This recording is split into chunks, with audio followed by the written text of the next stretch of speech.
आप खुद महाराणा प्रताप की वीडियो देखो, उनकी पूरी कहानी देखो। हम जो देखेंगे हमारा माइंड उसी के जैसे बनेगा। नमस्कार, आप देख रहे हैं द खटक और मैं हूं विरमदेव। अभी आज बालोतरा के जिला कलेक्टर कार्यालय में त्रिलोक फाउंडेशन के तत्वाधान में एक योग शिविर रखा गया, जिसमें दुनिया की सबसे कम उम्र की योग एक्सपर्ट जो परिणीति बिश्नोई है, जो हमारे यहाँ पास में मौजूद हैं। ये जो आज यहाँ बालोतरा के शहरवासियों को योग के बारे में यहाँ योग सिखा के गई हैं, योग कैसे करते हैं, किस प्रकार से शरीर में है जो तमाम प्रकार की जो बीमारियां होती है, इसको लेकर योग कैसे किया जाए, उनसे है जो कैसे प्रेरणा लेकर आज यहाँ पर कई लोगों ने यहाँ जो योग सीखा है। तो हम इनसे जानेंगे किस प्रकार से जो योग सीखती हैं, किस प्रकार से कब से है जो इनका है जो ये शुरू से हुआ, या फिर इनके कोई गुरु हैं, किनसे प्रेरणा लेकर ये। प्रेरणा, सबसे पहले आपका स्वागत है। धन्यवाद।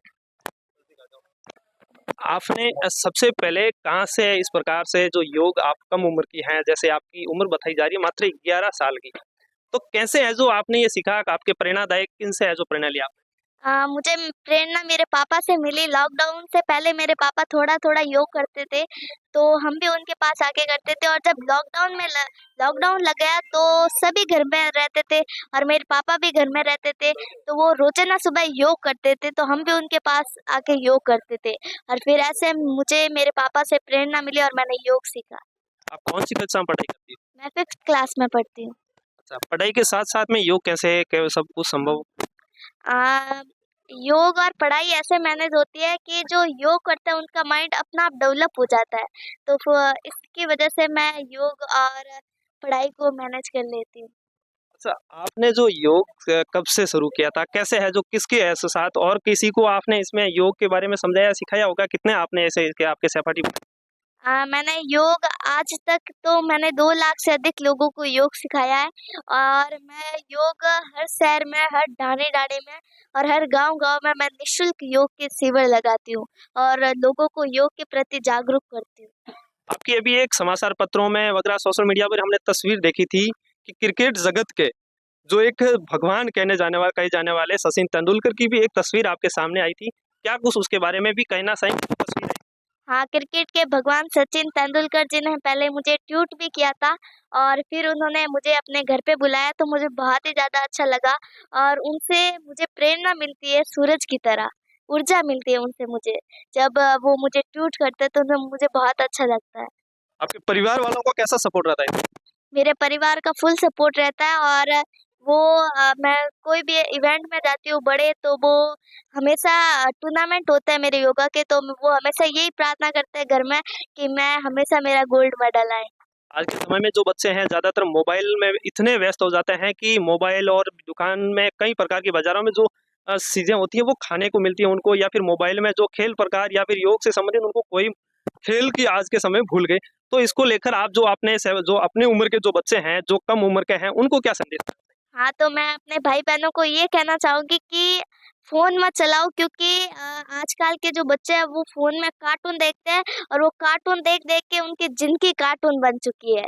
तो अगर कुछ अच्छा देखना ही है तो आप खुद महाराणा प्रताप की वीडियो देखो, उनकी पूरी कहानी देखो। हम जो देखेंगे हमारा माइंड उसी के जैसे बनेगा।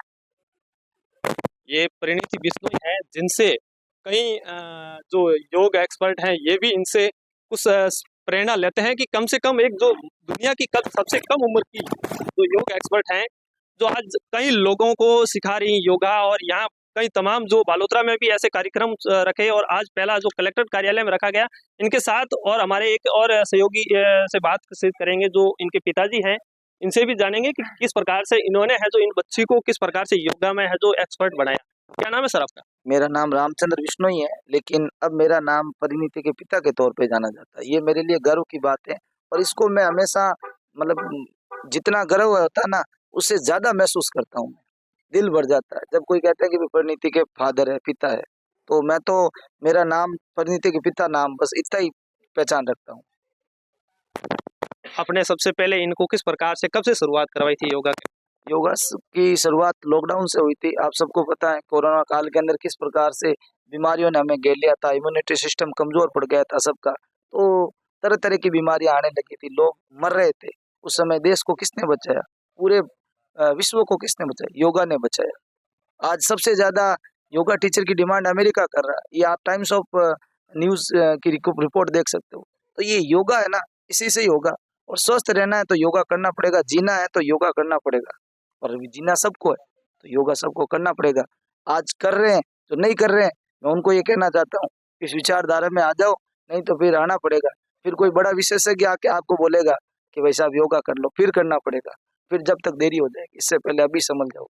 आज के समय में वर्तमान जो युवा वर्ग है वो नशे की ओर अग्रसर हो रहा है, नशे में इतना लिप्त है कि उनको कई प्रकार की गंभीर बीमारियों ने जकड़ रखा है। उनको लेकर आप क्या संदेश देना है, उनको किस प्रकार से है जो मैसेज है? मेरा ये पर्सनल ओपिनियन है कि अगर कुछ किसी चीज को कुरीति को रोकना है या कुछ ऐसी गलत आदतों को रोकना है तो सबसे पहले हमें अपने बच्चे सुधारने पड़ेंगे। ये बहुत बड़ी बात कह रहा हूं मैं। अगर किसी कुरीति को रोकना है या फिर किसी बुरी लत को रोकना है तो सबसे पहला काम क्या होगा कि आपको अपने बच्चों को ऐसा माइंड उनका बनाए, जैसे गुरुकुल के अंदर प्राचीन पद्धति के अंदर हिंदू संस्कृति के अंदर बनाते थे, उनका माइंड ही ऐसा कर देते थे कि नशे करने वालों से दूर और नशे करने वालों को रोकने की उनके अंदर हिम्मत होनी चाहिए थी। तो मैंने ये सबसे पहले पकड़ा कि योग मैं कैसे लोगों तक पहुंचाऊं।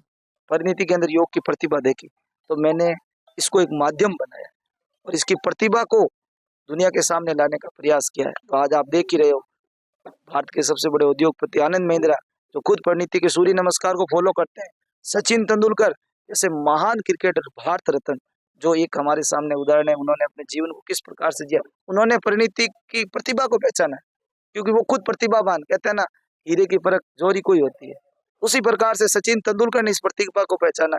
इसके अलावा बाबा रामदेव ने खुद ने कई शिविरों के माध्यम से परिणीति को सम्मानित किया है। जब भी परिणीति को देखते हैं गोदी में उठा लेते हैं। राजस्थान के मुख्यमंत्री भजनलाल जी शर्मा जो हमारे यशस्वी मुख्यमंत्री हैं, वो भी परिणीति से बहुत प्रेम करते हैं। अभी 26 तारीख को हमारा जो कार्यक्रम जयपुर के अंदर है उसमें सीएम साहब खुद आ रहे हैं। तो ये देखिए, ये जो विद्वान लोग हैं, बुद्धिजीवी एक वर्ग है हिंदुस्तान का, वो योगा को किस प्रकार से लाइक करता है, प्यार करता है। तो इस बात को हम गांव ढाणी शहर तक पहुंचा रहे हैं और प्रयास कर रहे हैं और विश्वास है कि इस प्रयास में सफल भी होंगे। आपने कोई कोचिंग संस्था वगैरह योगा से संबंधित कोई ऐसी कोई संस्था या कोचिंग कोई किसी को सिखाने के लिए कोई खोली हो? अब ये आपने मुझे बहुत बढ़िया क्वेश्चन पूछा और ये मैं जहाँ भी जाता हूँ मुझे पूछते हैं कि भाई साहब आप कोई कोचिंग क्लास चलाते हो?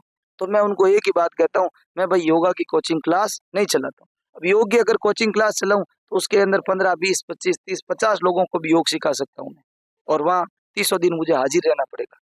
लेकिन मैंने कहा कोचिंग नहीं चलाएंगे, योग के शिविर लगाएंगे और वो भी निःशुल्क। तो योग शिविर के अंदर 1000 लोग आते हैं, 5000 लोग आते हैं, 10,000 लोग आते हैं। एक कोचिंग के अंदर 10,000 लोग किसी कमरे के अंदर, हॉल के अंदर बैठा नहीं सकते। तो वो एक छोटे स्तर का काम था, मुझे बड़े स्तर पर योग का प्रचार करना था। कोचिंग चलाऊं तो किसी एक पर्टिकुलर शहर के अंदर चलानी पड़ेगी, लेकिन योग का शिविर तो आज मैं विदेश में भी लगा सकता हूँ। अभी जो आगे इनका योग शिविर कहाँ लगाएंगे, क्या कुछ ऐसा कुछ संदेश वगैरह या कोई इन्वाइट आ गया? अभी हमारा जो आगामी जो योग शिविर है वो विदेशी धरती पर है। जो लोग पाश्चात्य संस्कृति से आते हैं, वेस्टर्न कल्चर से आते हैं, उन्होंने योग को आमंत्रित किया अपने देश के। ये बड़ी बात है, यानी जो वेस्टर्न कल्चर है वो इंडियन कल्चर को अपने और खींच रहे हैं और कितना लाइक कर रहे हैं। तो अभी आगामी कनाडा के अंदर हमारा एक योग शिविर की योजना बन रही है। तो भारत की बेटी परिणीति अभी कनाडा की धरती पर योग का शिविर का आमंत्रण स्वीकार करने वाली है और वहां जाने वाली है। तो ये हम सबके लिए गर्व की बात है, प्राउड ऑफ इंडिया। जैसे हमारी बेटी आगे बढ़ती है ना, तो समझ लेना, यह तो एक ऋग्वेद का श्लोक है जिसमें कहते हैं ना कि जहाँ पर यत्र नार्यस्तु पूज्यते तत्र रमते देवता, जहाँ पर नारियों का सम्मान होता है, ये ऋग्वेद की बात है। 4 वेदों के अंदर सबसे जो बड़ा ग्रंथ है ऋग्वेद माना जाता है, उसके अंदर हमारी संस्कृति का उल्लेख कर रखा है। उसके अंदर नारियों का बताया गया है कि यत्र नार्यस्तु पूज्यन्ते तत्र रमते देवता, जहाँ पर नारियों का सम्मान होता है उस देश की प्रगति होना संभव है। आपने बहुत विषय महत्वपूर्ण रखा कि जैसे कि बेटियों को पढ़ाना सही है, बेटियों को आगे बढ़ाना सही है, लेकिन कई प्रकार ग्रामीण क्षेत्र में ये भ्रांतियां फैल जाती हैं कि कई प्रकार से बेटियों को स्कूल तक नहीं भेज पाते हैं या फिर स्कूल में पढ़ाने तक उनको वंचित रखा जाता है, शिक्षा से वंचित रखा जाता है। उनको लेकर आपका क्या संदेश है, क्या राय है? देखो, लड़कियों को मैं अगर आपको ज्यादा डीपली नहीं बताऊंगा, लेकिन फिर भी थोड़ा बता देता हूँ। हमारी ये संस्कृति ने कभी लड़कियों को पीछे लेकर रखा ही नहीं। आप हमारा इतिहास उठा के देखिए। मैं एक छोटा सा उदाहरण देता हूँ। आज हमारे गाँवों के अंदर घूंघट पड़ता है राजस्थान के अंदर, लेकिन आपने देखा होगा कि आपने त्रेता युग में एक सीरियल अभी जो चलता है टीवी पे, और हकीकत की कहानी है रामायण।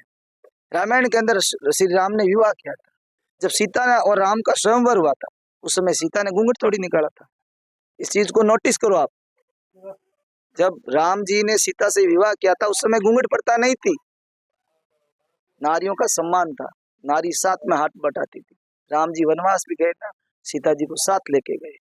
यानी उस जमाने में त्रेता युग में भी नारियों का सम्मान था, पुरुषों के बराबर माना जाता था नारियों को। लेकिन ये तो सारे मुगल यहाँ आ गए, उन्होंने हमारी संस्कृति को थोड़ा खराब कर दिया। उनकी बुरी नजरों से बचाने के लिए हमारी औरतों ने अपने स्वाभिमान को बचाने के लिए ये घूंघट प्रथा का प्रचलन हो गया। लेकिन अब मुगल चले गए, मैं कह रहा हूँ घूंघट प्रथा भी चली जाएगी, कुरीतियां भी चली जाएगी। उनको हमारे विद्वान लोगों ने जैसे क्रांति करके, आंदोलन करके, विवेक से जैसे भी करके उनको बाहर निकाल दिया है। अब ये भारत से कुरीतियां भी बहुत जल्द जो कुछ बची कुछ है वो भी बाहर निकल। ये जो आपने त्रिलोक फाउंडेशन के तत्वाधान में ये जो योग शिविर रखा, तो इसका क्या मतलब, कैसे मतलब, क्या कहाँ से आपको इनकी प्रेरणा मिले कि ये योग शिविर ही रखा जाए? सबसे पहले तो आपको और आपके दर्शकों को नमस्कार मेरा। ये योग शिविर तो वैसे काफ़ी टाइम से देख रहे हैं, बाबा रामदेव जी का भी देख रहे हैं, अदर भी देख रहे हैं, परंतु ये परिणीति बिश्नोई ये कि विश्व की सबसे छोटी बेटी है जो योगा एक्सपर्ट है। और जैसे अभी बाबा रामदेव जी करते हैं और भी करते हैं, मान लो कोई 50 साल की उम्र का कोई योगा बढ़िया करता है, तो उनसे लोग इतने आकर्षित नहीं होते हैं और बच्चे उनसे बिल्कुल ही आकर्षित कम होते हैं। तो मैंने ये सोचा कि मेरे इस एरिया के अंदर बालोतरा की धरती पे बुला के, बालोतरा की धरती में जितने भी बच्चे हैं वो सब मेरे परिवार ही हैं, और वो बच्चे मोबाइल की लत छोड़कर क्यों नहीं परिणीति को प्रेरणा लेकर योग करके अपना आगे बढ़े और शिक्षा भी प्राप्त करें और आगे से आगे अपना भविष्य तय करें।